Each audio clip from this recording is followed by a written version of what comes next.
오늘 하나님께서 저희들에게 주신 말씀은 신약 마태복음 2장 1절부터 12절까지 말씀입니다. 신약 2쪽에 있습니다. 마태복음 2장 1절부터 12절까지 말씀입니다. 제가 말씀을 봉독해 드리겠습니다.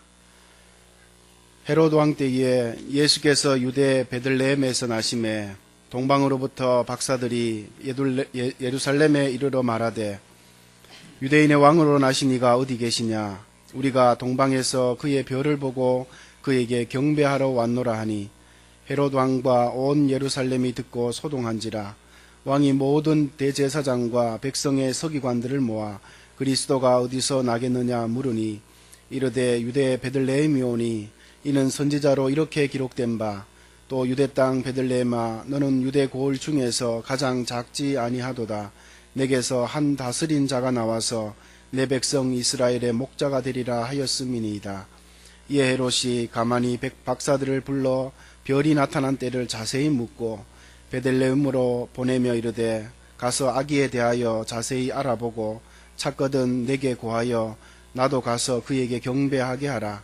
박사들이 왕의 말을 듣고 갈새 동방에서 보던 그 별이 문득 앞서 인도하여 가다가 아기 있는 곳 위에 머물러 서 있는지라. 그들이 별을 보고 매우 크게 기뻐하더라. 집에 들어가 아기와 그의 어머니 마리아가 함께 있는 것을 보고 엎드려 아기께 경배하고 보배압을 열어 황금과 유향과 몰약을 예물로 드리니라. 그들은 꿈에 헤롯에게로 돌아가지 말라 지시하심을 받아 다른 길로 고국에 돌아가니라. 아멘. 호산나 할렐루야 찬양대에서 찬양 드리신 후에 담임 목사님께서 왕으로 찾아오신 예수님이란 제목으로 말씀 선포해 주시겠습니다. 하나님께 돌리는 박수는 머리보다 올라가야 됩니다. 다시 한번 감사 할렐루야. 메리 크리스마스. 주님이 우리에게 오셨습니다. 우리 가정에도 주님이 오셨습니다. 내 마음속에도 주님이 오셨습니다. 우리 교회에도 주님이 오셨습니다. 할렐루야. 오늘 성경에 보니까는 헤롯 왕 때에 멀리 동방에서 세 분의 박사들이 별을 따라 이스라엘 땅으로 들어왔어요. 이 박사들이 누구냐? 성경에는 자세히 나왔지 않았는데 이 박사들에 대해서 그 당시 문헌과 여러 가지를 조사해 봅니다. 아마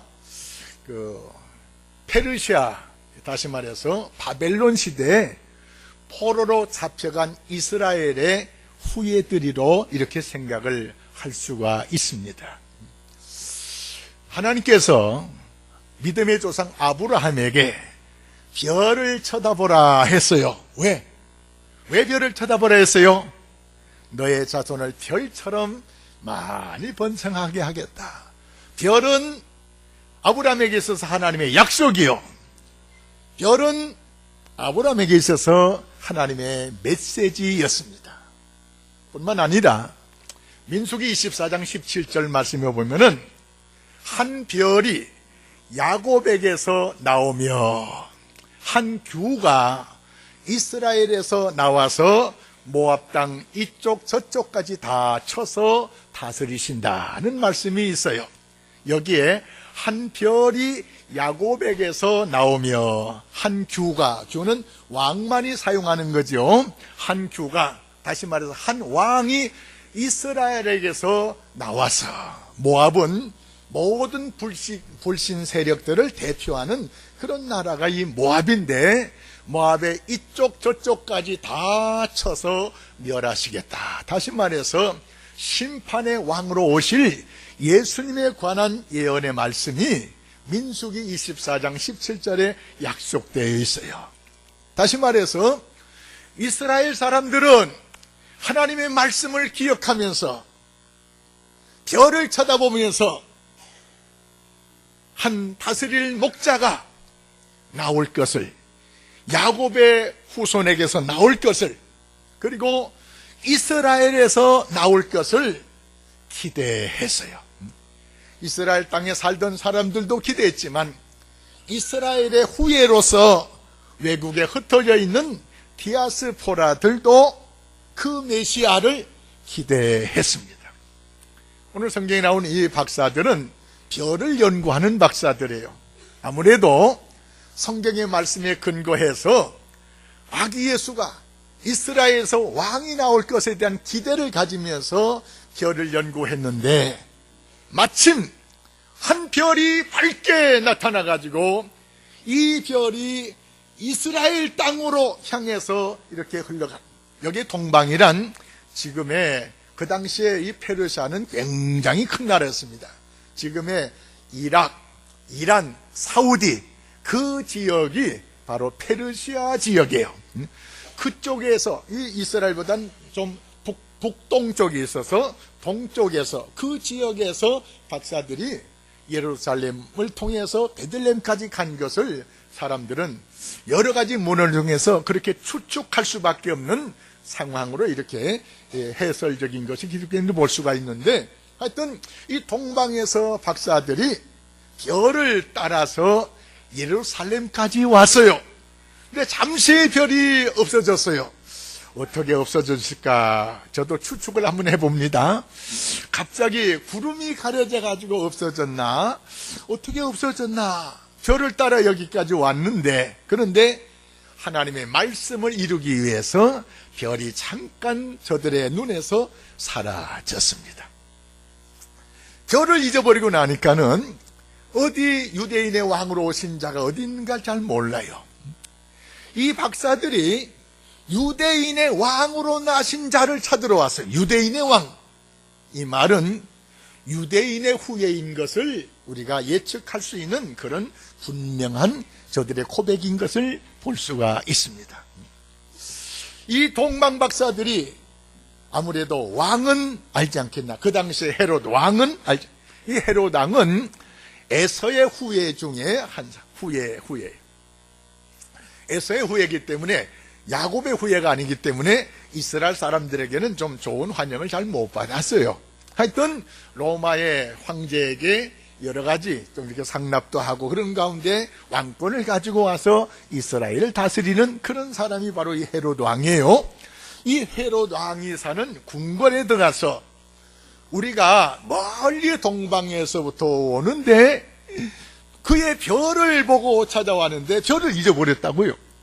그래서 유대인의 왕으로 나신 이가 어디에 나셨는가 좀 가르쳐 주십시오 하는 거예요. 근데 놀랍게도요, 성경을 자세히 보면은 동방 박사들이 질문한 내용은 유대인의 왕으로 나신 이가 어디 계시뇨라고 묻는데 이 헤롯 왕은 어디에 나신지를 몰라요. 그래서 제사장들과 당시의 서기관들을 모읍니다. 4절 말씀, 왕이 모든 제사장과 백성의 서기관들을 모아놓고 묻기를 유대인의 왕이 어디에 났느냐 이렇게 묻지 아니했어요. 이 헤롯 왕이 묻는 질문은 유대인의 왕이 어디서 났냐고 묻지 않고 그리스도께서 어디에 났느냐고 물었어요. 다시 말해서 이 헤롯은 하나님의 섭리 중에 왕이 나오게 될 때 그 왕은 바로 그리스도시다는 것을 알았다는 거예요. 근데 알긴 알았는데 믿지를 아니했어요. 이 헤롯 왕이 제사장들과 그리고 서기관들 모았고 유대인의 왕이 아니고 그리스도가 어디에 나느냐라는 질문을 한 거예요. 그리스도. 제사장과 서기관들이 대답하기를 유대 땅 베들레헴에서 난다고 미가서 5장 2절에 기록됐습니다. 그 말을 듣고는 왕이 베들레헴으로 가보시오. 가서 아기 유대인의 왕으로 나신 그리스도를 만나게 되면은 그에게 경배하고 돌아올 때 나에게 좀 얘기해가지고 나도 가서 경배하게 하라. 다시 말해서 이 헤롯은 아기 예수를 죽이기 위해서 사실은 그렇게 얘기한 겁니다. 하여튼 헤롯 왕이 아기 예수께 가서 경배하겠다는 말은 하셨어요. 사랑하는 성도 여러분, 예수가 그리스도라는 거예요. 예수가 그리스도. 마태복음 16장 16절 어디예요? 여기 참 좋아요. 마태복음 16장 16절. 그 아래 위에 보면은 예수님께서 질문을 하세요. 세상 사람들이 나를 누구라고 하느냐? 엘리야라고 합니다. 예레미야라고 합니다. 선지 중에 하나라고 합니다. 그러면 너희들은 나를 누구라고 하느냐? 이렇게 물을 때 성질 급한 베드로가 대답을 합니다. 주는 그리스도시요 살아계신 하나님의 아들인 줄 믿습니다. 할렐루야. 여러분도 그렇게 믿으십니까? 예수가 그리스도인 것을 믿습니까? 하나님의 아들인 것을 믿습니까? 예수가 그리스도인 것을 믿으셔야 돼요. 이게 바로 믿음의 시작이에요. 요한 1서 5장 1절 어디예요? 거기에 이런 말씀이 있어요. 예수께서 그리스도이심을 믿는 자마다 하나님께로부터 낳느니라. 아멘. 예수께서 그리스도인 것을 믿는 자마다 하나님께로 난 자들인데, 하나님께로부터 난 자들은 세 가지 놀라운 특징이 있습니다. 하나님께로부터 난 자들, 다시 말해서 예수께서 그리스도인 것을 믿는 사람들은 하나님을 사랑하고 그 형제들도 사랑한대요. 여러분 그렇게 사랑하십니까? 하나님도 사랑하고 내 이웃들도 사랑하십니까? 왜 아멘이 이렇게 적어요? 아침도 안 먹고 오셨나? 아멘 크게 하셔야 돼요. 다시 묻습니다. 하나님도 사랑하고 이웃도 사랑하십니까? 아멘. 하나님께로부터 난 자는 하나님도 사랑하고 이웃도 사랑하는데, 하나님만 사랑하고 이웃은 사랑하지 않는 사람은 거짓말하는 자라는 거예요. 또 예수께서 육신으로 오신 것을 거부하는 자도 거짓말하는 자라는 것입니다. 하나님께로부터 난 자들은 하나님도 사랑하고 이웃도 사랑한다는 것입니다. 또 하나님께로부터 거듭난 자들은 세상을 이기는데 그 이김은 바로 믿음이라는 것입니다. 할렐루야. 우리가 세상을 이길 수 있는 능력과 힘이 있는 것이 아니에요. 예수님께서 우리에게 능력의 성령을 보내심으로 말미암아 성령의 역사하심 속 우리는 세상에서 승리자로 살아갈 수 있는 줄 믿으시기 바랍니다. 아멘. 성령께서 내 안에 와 계시면, 성령의 이끌림만 받기만 하면은 우리가 세상을 이길 수 있는데, 그 이기는 힘은 내 힘이 아니고 믿음을 통해서 주시는 하나님의 능력이다 하는 것입니다. 하나님께서는, 주님은 우리에게 말씀하십니다. 약한 자를 들어서 강한 자를 부끄러게 하시고, 없는 자를 들어서 있는 자를 부끄러게 하시고, 미련한 자를 들어서 지혜로운 자를 부끄럽게 하시는 하나님, 그 하나님이 나의 하나님, 여러분의 하나님인 줄 믿습니다. 성령의 역사심 속에 세상을 이기는 역사를 우리가 이루어 나갈 수 있다는 겁니다. 뿐만 아니라 하나님께로부터 난 자들은 계명을 지키는데, 계명을 따라 살아가므로 죄를 짓지 않는다, 범죄하지 않는다는 것입니다. 예수를 나의 그리스도로 믿는 사람들은 거듭난 사람들인데, 거듭난 사람들은 이렇게 하나님도 사랑하고 이웃도 사랑하고 죄와 더불어 싸워서 이기고 계명을 지키면서 범죄하지 않는 이런 특징적인 신앙의 삶이 우리에게 필요합니다. 할렐루야. 자, 그러면 그리스도란 말에 대해서 조금 해석을 하겠습니다. 그리스도란 무슨 말이냐? 그리스도란 기름 부음을 받은 자란 뜻이잖아요.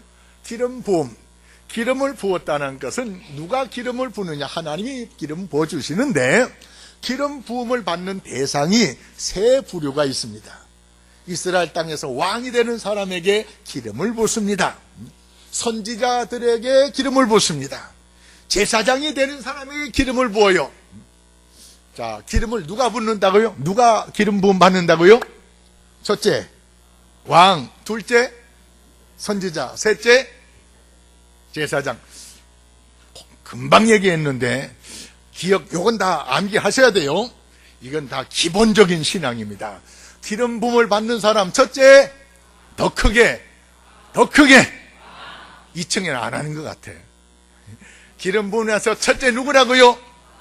2층만 한 사람만 하는 것 같아. 왕, 두 번째 선지자, 세 번째 제사장. 할렐루야. 다시 말해서 예수님이 기름 부음을 받은 자라 그리스도란 말은 예수님은 왕도 되시면서 선지자도 되시면서 대제사장도 되신다는 겁니다. 할렐루야. 오늘 설교 제목이 왕으로 찾아오신 예수님이에요.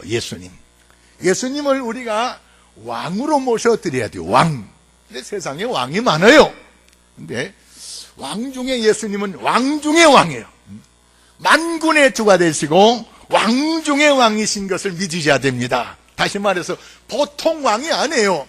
만왕의 왕, 모든 왕들을 다스리는 왕이 바로 예수 그리스도라는 것입니다. 그런데 예수님은 어떤 왕이냐? 구원의 왕이에요. 평강의 왕이에요. 그리고 심판의 왕으로 주님은 오십니다. 구원의 왕으로 2000년 전에 오셨고 평강의 왕으로 지금 우리 삶 속에 역사하시고 다시 오실 주님은 심판의 왕으로 이 세상에 다시 오시는 왕 중의 왕이세요. 왕 중의 왕. 이 왕 중의 왕 되신 예수님에게 동방박사들이 찾아와서 경배 드리면서 예물을 드려요. 예물이 세 종류예요. 황금과 유향과 몰약. 황금, 당시에 왕께 드리는 예물은 황금을 드렸어요. 황금. 왜 황금을 드렸느냐? 금은 변하지 않기 때문에 황금이 그렇게 중요한 거예요. 금이 변하면은 이건 값이 없는 거예요. 중요하지 않아요. 황금은 물에도 불에도 시간이 아무리 흘러도 금은 변하지 아니에요. 금은 변하지 않아요. 변하지 않기 때문에 이 금이 그렇게 귀중한 거예요. 변하는 것은 가치가 없어요. 아기 예수님께 황금을 드렸다는 것은 아기 예수님은 바로 왕으로 오셨기 때문에 황금을 드린 거예요. 근데 성경을 자세히 보니까는 아기 예수님 옆에 누가 또 있었겠어요? 마리아도 있었고 그리고 요셉 아버지도 있었고. 근데 이 동방박사들이 마리아에게 경배한 것이 아니고 물론 아기 예수님을 품 안에 안고 있을 수도 있고 구유에 누일 수도 있어요. 근데 하여튼 아기 예수님에게 경배했지 마리아에게 경배하지 아니했어요. 황금과 유향과 몰약을 드렸을 때 아직 너무나 어린 아기이기 때문에 그걸 손으로 받기는 어려웠을 거예요. 이제 태어난 지 며칠밖에 안 됐기 때문에 어떻게 그런 것을 받고 할 수가 있어요. 드린 것은 예수님께 드렸지만 사실 육신적으로 받는 것은 요셉과 마리아가 받지 않았겠어요? 근데 중요한 것은 아기 예수께 드린 거지 마리아에게 드린 것이 아니에요. 안타까운 것은 참 같은 하나님을 믿는다고 하면서도 천주교에서는 자꾸 마리아요. 아니에요. 마리아에게 드린 것이 아니에요. 마리아는 경배의 대상이 아니에요. 오직 예수 그리스도만 경배의 대상인 줄 믿습니다. 할렐루야. 그래서 사도행전 4장 22절 말씀에 다른 이름으로서는 구원받을 만한 이름을 주신 적이 없는데 오직 예수 그리스도 이름만 구원받게 하셨습니다. 마리아를 통해서 구원받는 것이 아니고 마리아를 통해서 기도응답을 받는 것이 아니에요. 이것을 천주교에서는 잘못 믿고 있어요. 이게 안타까운 거예요. 이거 돌아와야 돼요. 아기 예수님께만 경배해야 돼요. 아기 예수님께만 기도해야 돼요.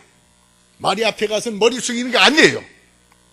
사랑하는 성도 여러분, 아기 예수님께 황금과 유향과 몰약을 유향은 신에게 바치는 향기예요. 다시 말해서 예수님의 신성을 의미하는 그런 의미가 유향이 있어요. 다시 말해서 예수님은 신의 하나님과 교통하는 분이로서 하나님의 말씀을 전하는 그런 선지자라는 겁니다. 선지자는 앞으로 되어질 일을 말씀해 주는 것이 바로 선지자 아니겠어요? 이 땅에 살지만 앞으로 되어질 일에 대해서 영생의 삶까지 우리가 믿음으로 바라보면서 이 땅에서 구원 얻을 수 있는 귀한 말씀을, 또 하나님의 거룩한 백성으로 살아갈 수 있는 이런 귀한 가르침을 우리에게 말씀을 주님이 주셨어요. 생명의 말씀을 주셨어요. 할렐루야. 예수님은 선지자 중에 선지자로 우리에게 오셨어요.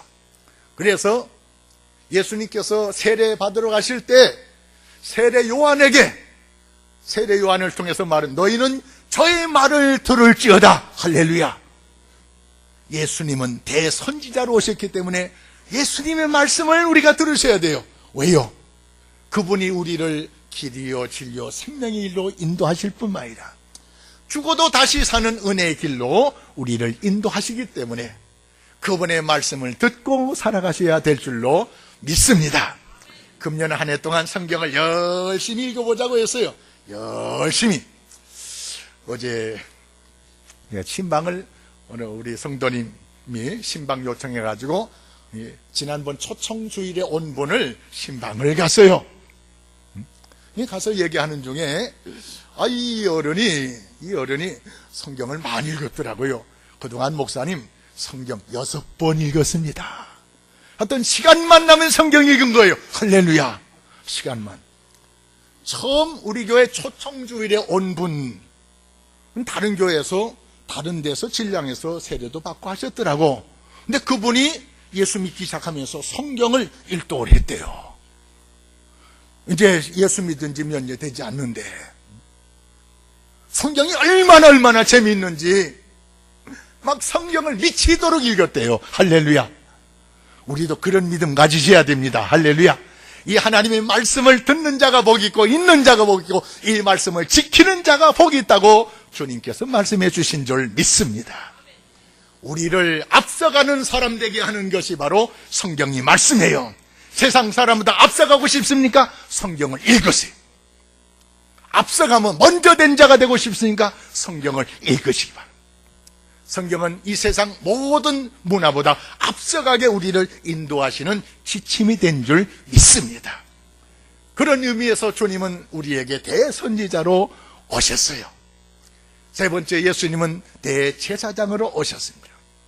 구약시대는 1년에 한 번씩 속죄죄를 속죄하는 절이 있습니다. 1년에 통틀어서 한 번 나의 모든 잘못된 죄를 용서받기 위해서 이제 내 죄에 해당되는 그런 짐승을 가축을 가지고 올라가서 이제 제사 지내야 돼요. 큰 잘못을 지낸 사람, 큰 잘못하는 사람은 송아지 가져가요. 송아지 잡아야 돼요. 보통 잘못한 사람은 염소나 양을 가지고 와야 돼요. 가난해가지고 그런 힘이 없는 사람은 비둘기라도 잡아가지고 와야 돼요. 1년에 한 번씩 그런 최소한도 그렇게 해야 돼요. 이게 바로 제물인데 이 송아지나 양이나 염소나 비둘기를 하나님께 바칠 때 그 머리에다가 손을 얹고 내 죄를 전가시켜요. 내 죄 대신 십자가에서 내 대신 제물이 되는 거예요. 죽이는 거예요. 태워 죽이는 거예요. 태워서 그 연기를 올리는 거예요. 만일에 주님께서 십자가에 달려 돌아가지 않았다면 지금까지도 우리가 1년에 한 번 정도는 송아지를 잡아 가지고 오든지 양을 가지고 오든지 비둘기 가지고 오든지 해야 돼요. 그 당시에 제사장은 바로 이 소, 양, 이 비둘기 이걸 태워가지고 하나님께 올려드린 게 이게 주 큰 일이에요. 제가 돌이켜보면서 요 사이 제가 이제 지금 목사가 된 것이 참 다행이다. 만일에 구약시대 제사장이 했다면 달마다 소 잡고 양 잡고 염소 잡고 비둘기 잡고 내 손에 피가 마를 날이 없지 않나 이런 생각도 제가 해봤어요. 하여튼 우리 죄를 대신해서 송아지나 양이나 염소나 비둘기 이런 것들이 죽어야 돼요. 대신 죽어줘야 돼요. 왜? 죄의 값은 사망이기 때문에. 그런데 우리 주님께서 오셔서 세상 죄를 지고 가는 하나님의 어린 양이 되어진, 세상의 모든 사람들의 죄를 지고 가신 하나님의 어린 양이 되신 줄 믿습니다. 이 예수 어린 양, 세상의 모든 죄를 짊어지고 가신 예수님만 믿기만 하면 내 모든 죄가 사함받는 놀라운 특혜를 우리가 누리게 됐습니다. 과거, 현재, 미래 모든 이 지구상에 사는 모든 사람들의 죄, 예수 믿는 사람들로서 죄를 고백하는 모든 사람들의 죄의 값을 짊어지시고 예수님은 속죄의 제물이 되어 주셨습니다. 제물이 되어 주신과 동시에 대제사장이 스스로 되어 주셨어요. 그래서 이 예수를 믿으면 죄의 사함을 받게 됐고, 이 예수님의 말씀을 따라 살면은 세상에서 앞서가는 보배로운 그런 삶을 살게 되었고, 예수님을 나의 왕으로, 내 주님으로 모시고 살 때 사탄 마귀가 전혀 우리에게 감당 못하는, 우리를 감당하지 못하는, 세상이 감당하지 못하는 능력의 사람으로 살아가게 된 줄로 믿습니다. 할렐루야. 이거는 다른 사람이 이 일을 할 수가 없어요.